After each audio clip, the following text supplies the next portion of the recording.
Des partisans de l'opposition se sont rassemblés devant une chapelle ardente baptisée « Chapelle des combattants morts pour la patrie », dressée en mémoire des victimes au QG de campagne de Champigny. La lutte continue, elle va toujours continuer et nous irons jusqu'au bout, comme l'a dit le président Pinga. Nous n'avons pas d'armes à feu. Nous n'avons pas d'armes à feu, mais nous ne reculerons pas aussi devant l'opposition. Les partisans de Champigny ne baissent pas les bras pour un retournement de la situation en leur faveur. Ils sont prêts à tout sacrifier pour que le fauteuil présidentiel revienne à Champigny. Ce n'est pas parce qu'ils sont morts que nous devons baisser les bras. Nous devons continuer la lutte. La lutte doit continuer. On doit aller jusqu'au bout. Le camp du président sortant Ali Bongo Ondimba et celui de son rival Champigny, qui s'est proclamé élu, poursuivaient mardi leur bras de fer sur fond d'inquiétude grandissante de la communauté internationale.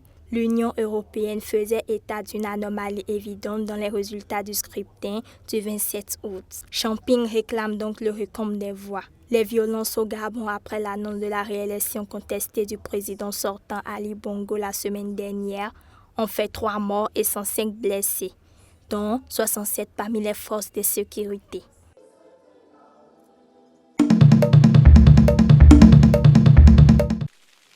Les membres du dialogue politique libyen issus du gouvernement d'Union GNA se sont de nouveau réunis mardi à Tunis dans le but de trouver des solutions aux crises politiques et sécuritaires de leur pays et d'avancer dans le processus de mise en œuvre de l'accord interlibyen signé il y a 2 ans au Maroc afin de pallier les problèmes causés par la chute de Mouammar Kadhafi en 2011.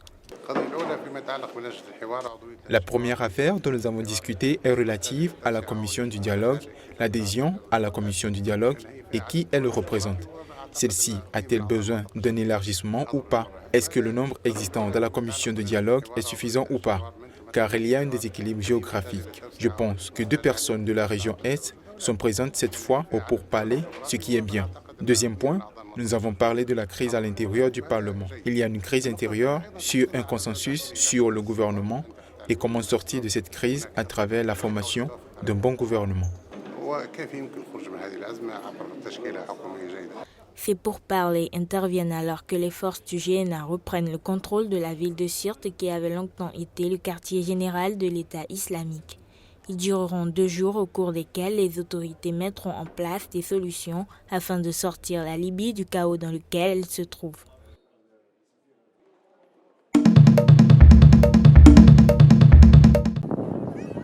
Près de 50 millions d'enfants à travers le monde vivent déracinés après avoir été obligés de quitter leur foyer ou leur pays en raison des guerres, des violences et des persécutions, s'est inquiété mercredi le Fonds des Nations Unies pour l'enfance UNICEF. Fin 2015, environ 31 millions d'entre eux étaient des réfugiés et 17 millions étaient déplacés à l'intérieur de leur pays. Dans un communiqué, Anthony Lake, directeur général de l'UNICEF, déclarait qu'il faut que la compassion ressentie pour les victimes se traduise par une action en faveur de tous les enfants. Sur les quelques 50 millions d'enfants déracinés dans le monde, 28 millions ont été chassés de chez eux par des conflits et ont été déplacés à l'intérieur comme à l'extérieur de leurs frontières. Ils ont urgemment besoin d'assistance humanitaire et d'un accès à des services vitaux. Face à cette situation, l'UNICEF espère mettre en place des engagements clairs et des mesures pratiques comme des alternatives à la détention des enfants, des solutions pour préserver la cohésion des familles, permettre aux enfants réfugiés et migrants d'avoir accès aux services de santé, promouvoir la lutte contre la xénophobie et la discrimination et assurer l'accès des enfants migrants à l'éducation. En marge de son assemblée générale annuelle, l'ONU doit accueillir fin septembre 2 réunions au sommet de ces migrations.